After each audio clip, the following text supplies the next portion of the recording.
लोक न्यूज मराठी, आवाज लोकशाहीचा। विटा शहरात आरोग्य सेवेचा विश्वासार्ह आधार आदिती मल्टी स्पेशालिटी हॉस्पिटल संचलित बंडगर हॉस्पिटल विटा, महात्मा फुले जन आरोग्य योजना, आयुष्यमान भारत व बांधकाम कामगार योजनेअंतर्गत शस्त्रक्रिया आणि उपचार पूर्णपणे मोफत, हाडांवरील सर्व प्रकारचे ऑपरेशन्स, वेदना निवारणासाठी ब्लॉक इंजेक्शन, डायलिसिस, मूतखड्यावरील सर्व प्रकारचे ऑपरेशन व उपचार, जनरल सर्जरी, अपेंडिक्स, हर्निया, मूळव्याधवरील ऑपरेशन व उपचार पूर्णपणे मोफत। सावरकर नगर, खानापूर रोड, विटा। संपर्क आपल्या स्क्रीनवर।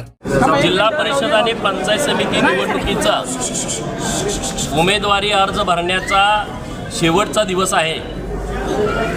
भारतीय जनता पार्टी राज्याचे लोकप्रिय मुख्यमंत्री माननीय देवाभाऊ, प्रदेशाचे अध्यक्ष माननीय रवींद्र चव्हाण साहेब, निवडणूक प्रमुख माननीय बावनकुळे साहेब आणि जिल्ह्याचे पालकमंत्री चंद्रकांत दादा यांच्या पाठबळावरती खानापूर विधानसभा मतदारसंघाचे भाजपाचे नेते माननीय वैभवदादा पाटील, माननीय सदाभाऊ पाटील यांच्या नेतृत्वामध्ये खानापूर तालुक्यामध्ये भारतीय जनता पार्टी 4 जिल्हा परिषद गट आणि 8 पंचायत समिती गणावरती कमळ चिन्हावरती निवडणूक लढवते।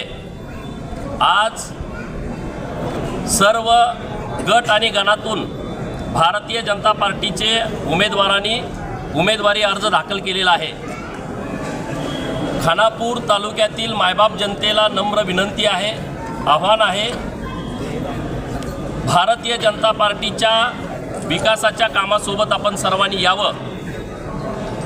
पंचायत समिती खानापूर ही कायम एका बाजूनं सत्तेमध्ये राहिली आहे आणि त्यामुळं अधिकाऱ्यांची मनमानी, सर्वसामान्य लोकांच्यावरती होणारा अन्याय दूर करण्याच्या दृष्टिकोनातून भारतीय जनता पार्टीसोबत यावं अशी विनंती आहे।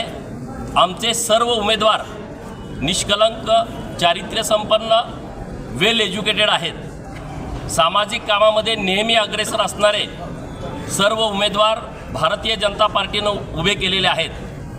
काही ठिकाणी इच्छुकांची संख्या जास्त असल्या कारणानं उमेदवारी त्यांना आम्हाला देता येणार नाही, त्यांची आम्ही दिलगिरी व्यक्त करू, परंतु सर्वजण एकजुटीनं या निवडणुकीमध्ये सामोरं जाऊ आणि नक्की पंचायत समिती खानापूर आणि जिल्हा परिषदमध्ये भारतीय जनता पार्टीचा झेंडा फडकू।